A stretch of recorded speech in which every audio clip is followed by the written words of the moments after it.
Salutations, cadets! I am your Commander Pika, and this is for Season of Defiance's Week 11 reset on May 9th, 2023. The Guardian Games seasonal event is still underway. Head to the tower to get started with Ava Levante. A few quick quests so you can start earning rolls of the Title SMG and new Traxippos Strand Scout Rifle. Because it is a new week, the Vying for Supremacy and Shoot to Score quests have reset, so increase your rating this week to light the torches in the tower for more loot. For those wanting more info on how the event works and tips for farming weapons and triumphs, my guide will go up later in the day. Those curious on the weapon XP buff going on during the event, take a look at this video. For our normal weekly reset info, we have double loot in the Nightfall playlist, which also works for the Guardian Games competitive Nightfall, which is the arms dealer. For Vanguard Ops, the weekly surges are for Solar and Stasis. As for the Nightfall, dive into the Glassway featuring Solar and Strand surges and Void Threat. Do well to earn the normal version of the reprised Buzzard sidearm, completed on Grandmaster for its Adept version. Click the link for a full detailed guide from last season, just adjust for the seasonal anti-champion weapons. For the Crucible, Shax has brought Zone Control as the weekly rotator playlist. For endgame pinnacles, dive into the Vow of the Disciple raid and Prophecy dungeon. Lastly, Dares of Eternities and Loot Rotation 3, featuring weapons from Season of the Splicer. Turning to Neomuna Civil News, the weekly Vex Incursion Zone is in Zephyr Concourse, the Partition mission is Backdoor, and the campaign mission is First Contact. For the Root of Nightmares raid, the weekly encounter challenge is Cosmic Equilibrium, and the Master Mode has Recovery-focused armor. To complete the challenge, in the third encounter, all dark planets must be on the left, all light planets on the right, so opposite of the normal strat. For a full detailed guide, click the link in the description. With the weekly reset, Hotfix 7.0.5.3 went live, adding back the third refraction core in the Heist Battlegrounds, fixing several Guardian Games issues like gilding the Champ seal, and fixing the massive shotgun swap damage bug. From last week, there was a huge article going over several of the abilities tunings for Season 21. Too many to list, so I recommend you read the whole article, but key changes are increasing single fragment slot aspects to 2, increasing the damage resistance of supers in PvE, buffing many of the languishing roaming supers and adding subclass verb interactions, lowering the cooldown of the Strand grapple grenade, nerfing Titan shoulder charge successive usage by adding a small energy cost, and nerfing jolt damage in PvE.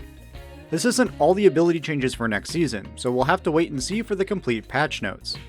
In last week's TWAB, more information was given on the new Strand aspects players get next season. Hunters get a Strand Shadow Clone, Titans get a Leaping Uppercut into magic missiles, and Warlocks can suspend targets by throwing a Tangle at them. Additional information includes a reminder that the power ceiling will not increase next season, clarification on the cost of the new exotic focusing system with them announcing that the core playlist weekly powerful will be replaced with a free-to-focus exotic engram, clarification on the deep sight activation system coming out next season, how it works and its costs, it will be rare so choose wisely, increasing the drop chances of raid exotics based on certain completed triumphs a la Ron's Inspire's current systems, the deprecation of Finest Mannerweave and Rainmaker, finally, which will allow you to dismantle them next season for 1 core and 3,000 glimmer each, respectively. The price increase of future seasons when bought individually to 1,200 silver, a recap of the recent trials labs and their findings, and a list of a multitude of cosmetics coming to trials for going flawless. They also hint at more articles leading up to Season of the Deep going over more weapon and armor changes, new seasonal exotics, and the dungeon, so stay tuned. With a new week, that means new vendor loot. Over at Banshee for the next few hours, he's offering us solid brass attacks with Killing Wind and One for All. In his weekly section, look at the multi-purpose Pizzicato 22 with Eye of the Storm and Demolitionist, and a Void debuff build Fioritura 59 with Threat Detector and Repulsor Brace. For those who still haven't obtained the Immortal SMG, Saint is offering a very stable roll this week with Perpetual Motion and Tap the Trigger. Over at 801, her weekly shaders are the rare Satao Tribe, new Pacific Rush, and new Monarchy Regalia. And again, no noteworthy armor. Now let's look at the weekly Eververse store. Since Guardian Games is active, most of her wares are event-themed exotic emotes, ships, and shaders. Take a look at everything as they scroll on screen. With that, I'll leave you to your Guardian Games fun and relaxation. Only a couple weeks till the new season, so make sure you start wrapping up your loot farms, triumphs, and get excited for what's to come. I'll have a few more guides and interesting think pieces going live on the channel leading up to the new season.